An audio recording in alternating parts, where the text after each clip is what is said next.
Hi, Sharks. This is Mrs. Opakowitz, and today I'm going to be reading to you the book Each Kindness by Jacqueline Woodson. In it, we experience a little girl and how she reacts to a new student at her school. This book spoke to me a lot because by the time I hit fifth grade and we moved to California, it was my fourth school. So I've been the new girl at school many times and know what it's like. Um, and I hope it helps you reflect on how you greet our new friends when they move to our school and the kindness that you show people. Enjoy it.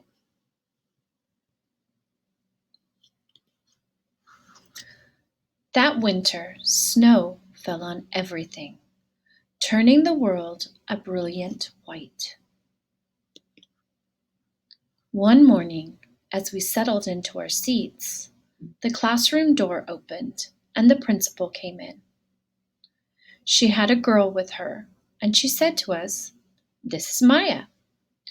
Maya looked down at the floor. I think I heard her whisper, "Hello." We all stared at her.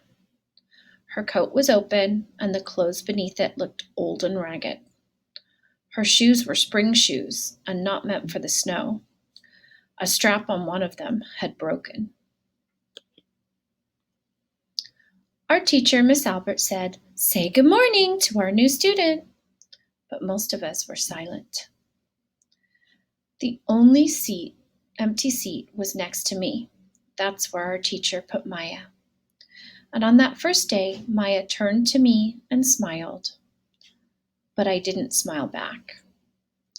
I moved my chair, myself, and my books a little farther away from her. When she looked my way, I turned to the window and stared out at the snow. And every day after that, when Maya came into the classroom, I looked away and didn't smile back.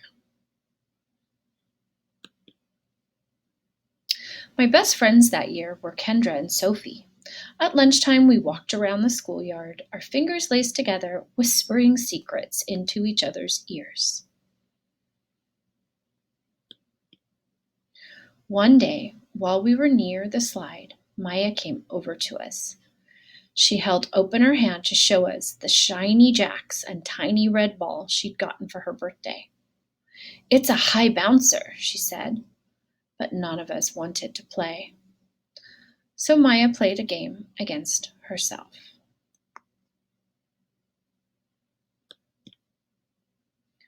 That afternoon, when we got back into the classroom, Maya whispered to me, "Bet you can't guess who the new Jacks champion of the world is." Behind me, Andrew whispered, "Chloe's got a new friend. Chloe's got a new friend." "She's not my friend," I whispered back. The weeks passed. Every day we whispered about Maya, laughing at her clothes, her shoes, the strange food she brought for lunch. Some days Maya held out her hand to show us what she had brought to school: a deck of cards, pickup sticks, a small tattered doll. Whenever she asked us to play, we said no.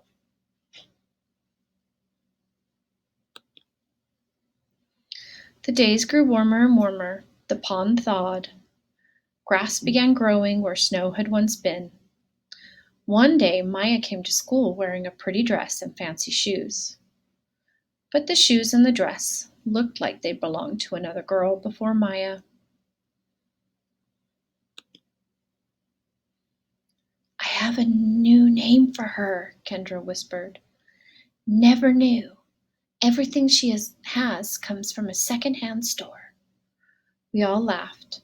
Maya stood by the fence. She was holding a jump rope, but did not come over to ask us if we wanted to play. After a while, she folded it double, rolled the ends around each hand, and started jumping.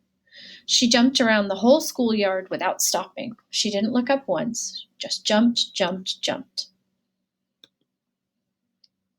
The next day, Maya's seat was empty.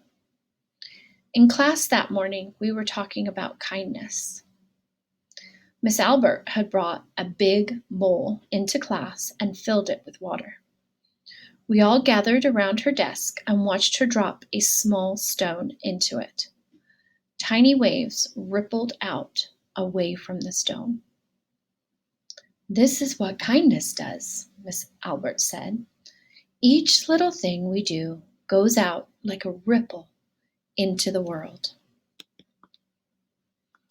Then Miss Albert let us each drop the stone in as what we told her what kind things we had done. Joseph had held the door for his grandmother. Kendra helped change her baby brother's diaper.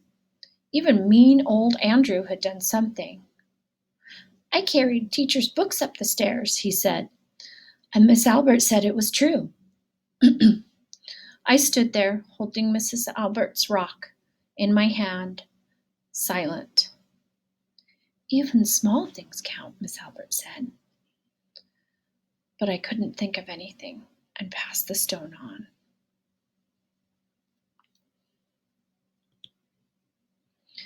Maya didn't come to school the next day or the day after that. Each morning, I walked to school slowly, hoping this would be the day Maya returned and she'd look at me and smile. I promised myself this would be the day I smiled back. "Each kindness," Miss Albert had said, "makes the whole world a little bit better." But Maya's seat remained empty. And one day, Miss Albert announced to the class that Maya wouldn't be coming back. "Her family has moved away," Miss Albert said. Then she told us to take out our notebooks. It was time for spelling. That afternoon, I walked home alone. When I reached the pond, my throat filled with all the things I wished I would have said to Maya. Each kindness I had never shown. I threw small stones into it over and over, watching the way the water rippled out and away, out and away. Like each kindness, done and not done. Like every girl somewhere holding a small gift out to someone, and that someone turning away from it. I watched the water ripple as the sun set through the maples, and the chance of a kindness with Maya became more and more forever gone.